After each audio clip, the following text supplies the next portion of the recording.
Hello again, rail fans. I cannot tell you how many times I've been out by the tracks and noticed that there were fresh cross ties just put in. You could smell the new creosote. And I knew they had just been replaced, but I wondered, when did they do it and how did they do it? So earlier this year, I ran into some on-track equipment out there at Plant City, in Plant City Yard, and I thought, well, this will be my chance. I went searching for those guys for days on end, like 3 or 4 days out there. Never found them. Finally, I got a tip that they had moved. They were working in North Florida. So when I found out where they were going to be working, I carved out a day, drove up there, spent the whole day photographing, videotaping those guys to see exactly how they do what they do. I got to tell you, it involves some really remarkable machinery that you'll never see anywhere else. So let's go up there and let's take a look. Come on, Lucky, get lined up there. On the former Seaboard Airline Main into the Florida Peninsula, the S-Line, CSX Crosstie teams T1 and T2 are occupying Track 1 and headed south. The team is returning from a week off after doing a major tie replacement on the Jacksonville terminal. They are now headed for the Brooker subdivision, which branches off the main line here in downtown Stark. The objective for the next few days will be replacing ties on that once busy coal route to Crystal River. There is almost no coal on this route now, but there are still customers out there, so the track must be maintained. Now, a point of clarification. Our British, European, Australian, and New Zealand viewers call these sleepers. In America, we call them cross ties. On this tie replacement team, there is every machine needed to prepare the track.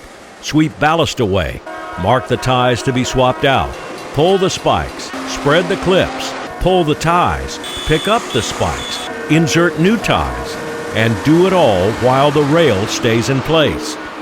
Finding the team out on the Brooker sub takes me through some pretty rural territory, down to a 2-lane road that's really more like a lane and a half. Recent move-ins to the state would no doubt call this Old Florida. In 20 minutes, I'm in downtown Brooker. It's a tiny town with 5 streets, 1 gas station, and not a single traffic signal. Oh, my kind of place. The action is already beginning at the Bloxham Street crossing, only one of 2 crossings in the town with automatic grade crossing signals, and neither of them have gates. They don't need them. This crossing has been closed and ripped out for the tie operation. New wooden creosote ties have been placed all along the track weeks ago, waiting for this crew. Track maintenance and repair all happens in a straight line and a specific sequence, with the machines placed on the track in that order. First in the line is the ballast regulator. This remarkable invention handles the rocks of the track structure known as ballast. In this move, a motorized rotary broom is sweeping excess ballast rocks off the ties and sending them outside the rails. The broom has giant rubber bristles to get the job done. The rubber fenders keep the rocks from flying out too far, but a few can get away. If you see one of these things working, you should get back at least 40 feet from the track. It's not worth the risk of getting whacked by a flying piece of ballast. The regulator works about 500 feet of track at a time and must make 2 or 3 passes up and back to get it clean. Coming back, he lowers the side wings to spread the excess ballast away from the rails. My friend Del Cobb tells me the ballast regulator is the road grader of the railroad.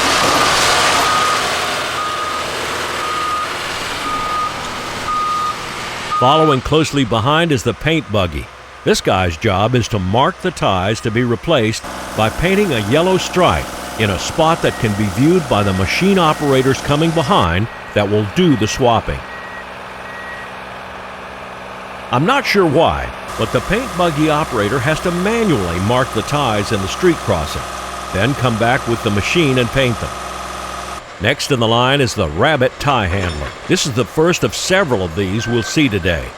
When the tie train comes through, usually weeks before this operation, that crew unloads the new ties from the gondola cars in bunches, almost always dumping them parallel to the rail.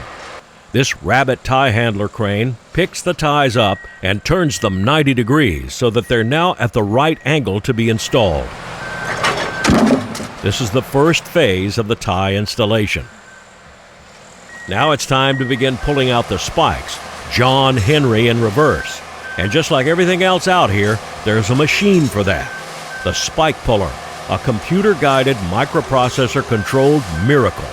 It rolls along the track and stops exactly atop the tie marked for removal, and using its hydraulic claw, pulls out spikes 2 at a time.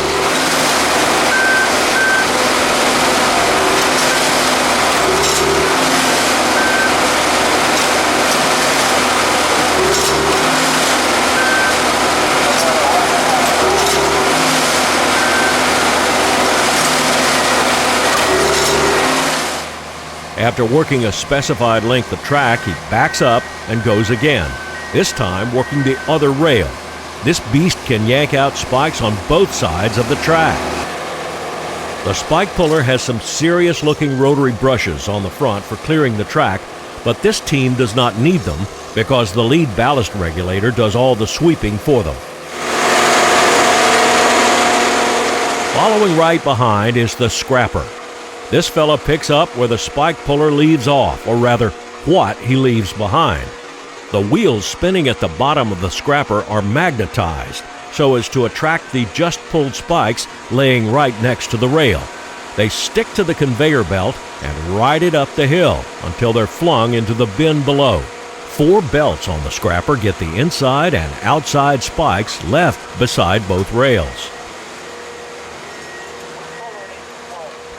All of a sudden, the line comes to a stop because the anchor spreader is low on hydraulic fluid.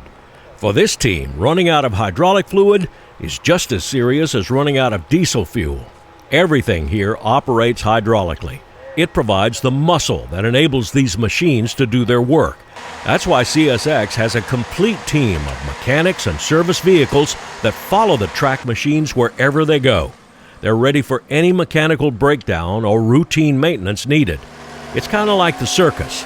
Nothing stops this show. When the mechanics are finished, the operator climbs back aboard and his anchor spreader goes back to work. Rail anchors are clips installed at the base of the rail and placed against the tie on either side to prevent longitudinal movement of the rail. That is, keeping it from sliding forward or backward in extreme weather or when trains use heavy braking. The anchor spreader simply pushes the anchor clips away from the tie to facilitate the next thing that's about to happen in this operation.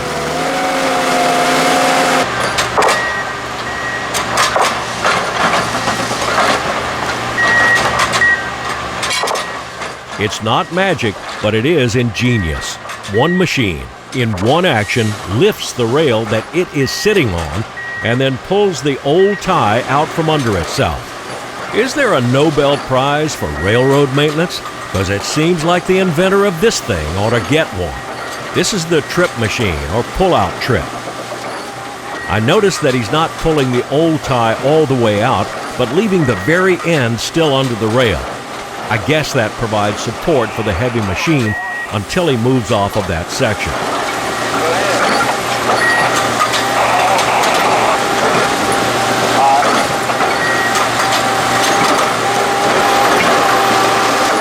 When he got to the crossing, I could see why crews have to tear out so much pavement when they do that. I was probably a little too close, but I was mesmerized by this thing, pulling out 200-pound wood blocks like they were number 2 Eagle pencils.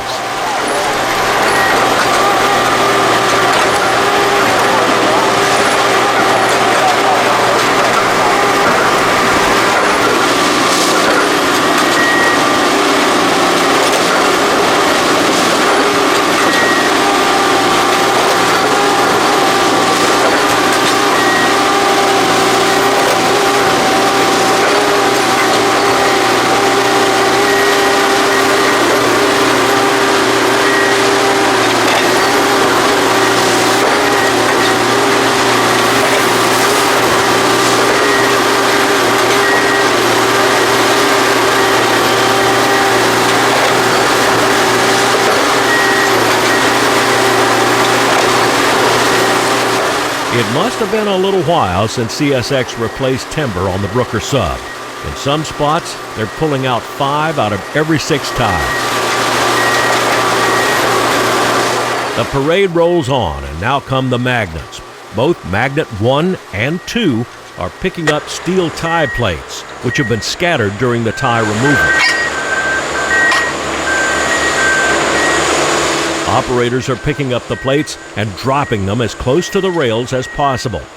These steel plates are what the rail rests on above the wood tie. They act as a sort of a saddle or shoe that spreads out the weight of the train as it bears down on the ties. Sometimes new tie plates are installed in this operation, but today the old ones are being reused on this light-density line. This is a one after the other operation, and coming up is the deadwood tie handler. You can guess what his job is: gathering up the old timber, getting it off the track, and stacking it for the recycling contractor. They'll use big high-rail boom trucks to haul it away at some time in the future.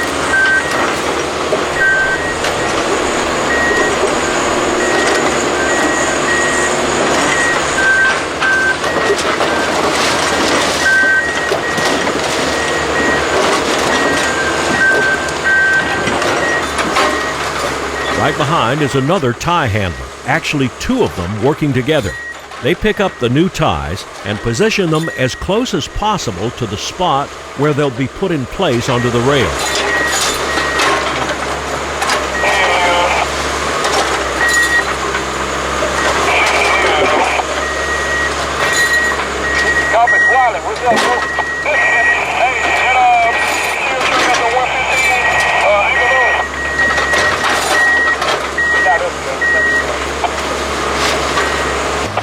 Then it's another trip machine. Using brute force, this guy grabs a cross tie and with lightning speed muscles it in under the rails, through the ballast rocks, and out the other side. In my opinion, another winner of the Nobel Prize for railroading.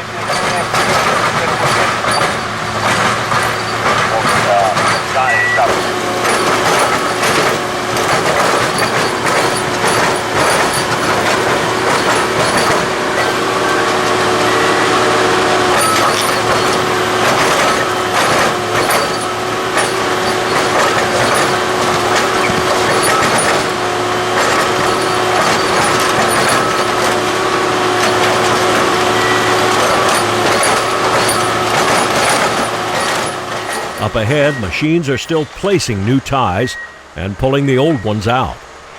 Right beginning at the old Brooker Seaboard Station, the ties are all shifted to the west side of the track. It's my guess that the station building being so close to the track prevents the tie machines from working on that side, so they simply switch to the other side through the next crossing.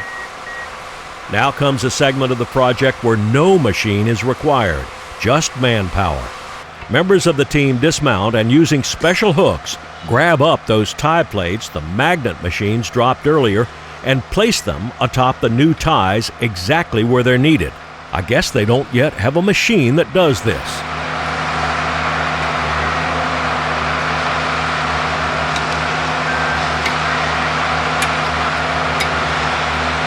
But the mechanized work does resume from here.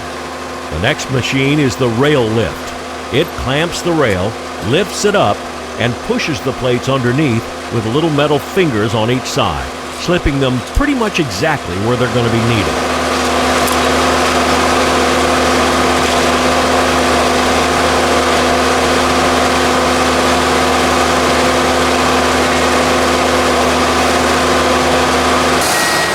Close behind is the tri-tie liner, a specialized machine that grabs, shoves, or pulls the timber the last few inches to get it perfectly in line with the other ties. It not only gives the road a clean look, but more importantly, it assures that the weight of each passing train hits every tie in the same place. Now it's time to start nailing down the new timber. For that, we do need a machine. Sorry, old John Henry, this fella just gets the job done much faster. The spiker does just what its name says, drives in steel spikes that fasten the rails to the ties.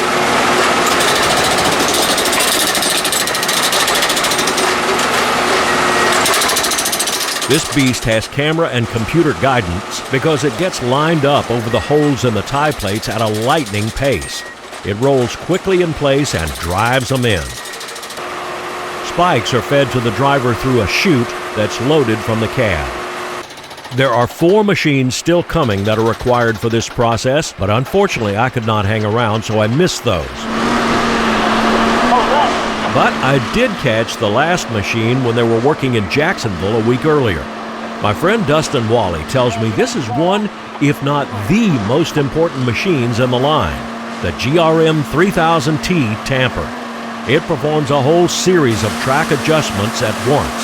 It clamps the rail, picks up the track, and moves it side to side to line it back up to match the original profile. It also employs these hydraulic hands to reach down in the ballast rocks, give them a good shake, and help settle the ties or raise them to the desired height. The big extension on the front is called the front buggy and has infrared projectors on it that shoot beams measuring surface and alignment. Receivers on the back of the tamper read those beams and send the information to the tamper's internal systems. I hope you enjoyed doing this. I really enjoyed shooting this stuff and seeing this stuff in action. I really had a good time doing this. A couple of thank yous to pass on. First to tie team member Dustin Wally. He helped me with the names of these machines, what they do, what their actual job is. So thank you very much, Dustin Wally. Much, much appreciated. Same with my friend Del Cobb. He is a local railroad track contractor. He installs track and does all kinds of maintenance on railroad tracks, knows all about this stuff, and he helped me with some pointers and made me sound almost like I knew what I was talking about on this video. So thanks to the both of you guys. Couldn't have done this video without you. Now, a couple of more thank yous to pass on. 2 new signs on the fence. First one is a license plate back there. That one comes from Jeff Henry of Mifflintown, Pennsylvania. A specialty license plate. It was a fundraiser like so many of those plates are. This one with a beautiful rendition of the Broadway Limited steaming into Harrisburg. Many thanks, Jeff, for this great license plate. Also, that REA sign down there. At the Jacksonville Train Show this year, I went straight back to the back corner and saw my friend David Howard, and he had this REA Express sign. Now, this is a unique piece because it's a fiberglass sign. It was a marker that a business owner would hang in his window to let the REA driver know that he had packages to pick up and to make a stop here. I love all this old stuff, so thank you very much, David. Like I say, I always see him at the Jack's Train Show every February, and I always make it a point to go back there and say hi. And you should too, if you ever get the chance. Please write your comments in the comments section down below. I read them all and try to reply to as many as I possibly can. Like and subscribe to the channel if you haven't already done that. That is a big help. And let's make plans to meet up again soon somewhere out there on the high iron. And until we do, this is Danny Harmon, out.